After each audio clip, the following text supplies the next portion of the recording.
السلام علیکم ورحمۃ اللہ وبرکاتہ۔ معزز ناظرین، پچھلی ویڈیو کے اندر ہم نے آیت نمبر 5 کا مطالعہ کیا اور آج ہم آیت نمبر 6 اور 7 کا مطالعہ کریں گے۔ آئیے تلاوت قرآن مجید، ترجمۃ القرآن اور تفسیر کے نور سے آراستہ ہوتے ہیں۔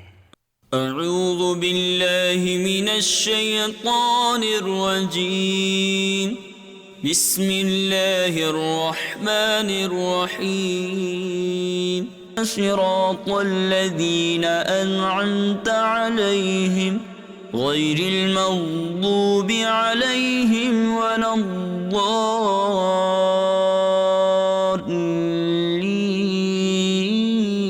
راستہ ان کا جن پر تو نے احسان کیا، نہ ان کا جن پر غضب ہوا اور نہ بہکے ہوں کا۔ ترجمہ کنز العرفان۔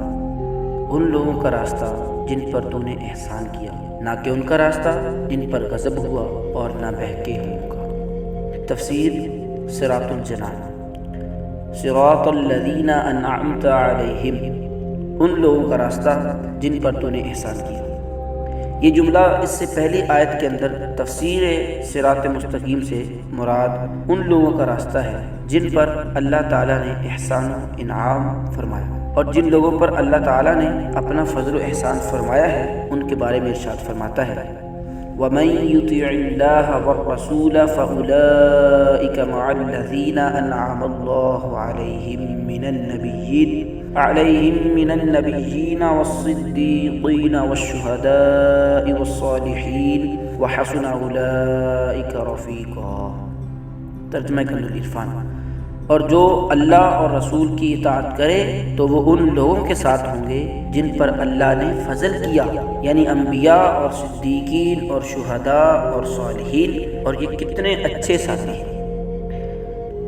صراط الذین انعمت علیہم سے معلوم ہونے والے مسائل۔ اس آیت سے دو باتیں معلوم ہیں۔ جن امور پر بزرگان دین کا عمل رہا وہ صراط مستقیم میں داخل ہیں۔ امام فخر الدین رازی رحمۃ اللہ تعالی فرماتے ہیں کہ بعض مفسرین نے فرمایا ہے کہ اہدنا الصراط المستقیم کے بعد صراط الذین انعمت علیہم کو ذکر کرنا اس بات کی دلیل ہے کہ مرید ہدایت اور مکاشفہ کے مقامات تک اسی صورت پہنچ سکتا ہے جب وہ کسی ایسے کامل پیر کی پیروی کرے جو درست راستے کی طرف اس کی رہنمائی کرے، غلطیوں اور گمراہیوں کی جگہوں سے اسے بچائے، کیونکہ اکثر لوگوں پر نقص غالب ہے اور ان کی عقلیں حق کو سمجھنے، صحیح اور غلط میں امتیاز کرنے سے قاصر ہے۔ تو ایک ایسے کامل شخص کا ہونا ضروری ہے جس کی ناقص شخص پیروی کرے یہاں تک کہ اس کامل شخص کی عقل کے نور سے اس ناقص شخص کی عقل میں مضبوط ہو جائے، تو اسی صورت میں وہ سعادتوں کے درجات اور کمالات کی بلندیوں تک پہنچ سکتا ہے۔ غیر المغضوب علیہم ولا الضالین، نہ کہ ان کا راستہ جن پر غضب ہوا اور نہ بہکے ہوں کا۔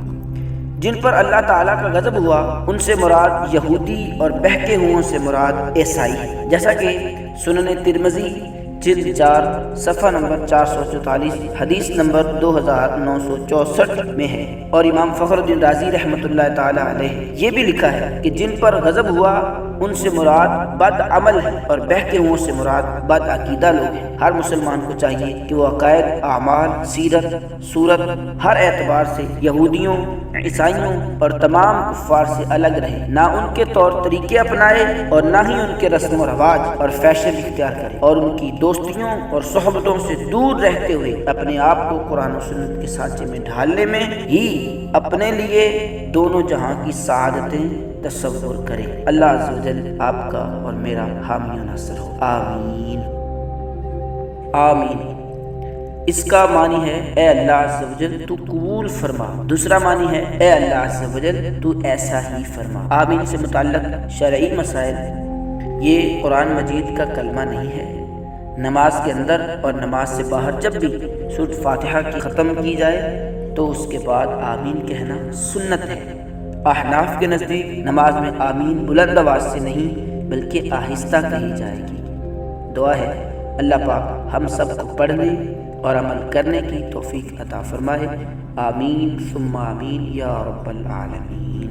ناظرین، اس ویڈیو کو صدقہ جاریہ سمجھتے ہوئے زیادہ سے زیادہ شیئر کیجیے، لائک کیجیے اور ہمارے چینل کو سبسکرائب کیجیے۔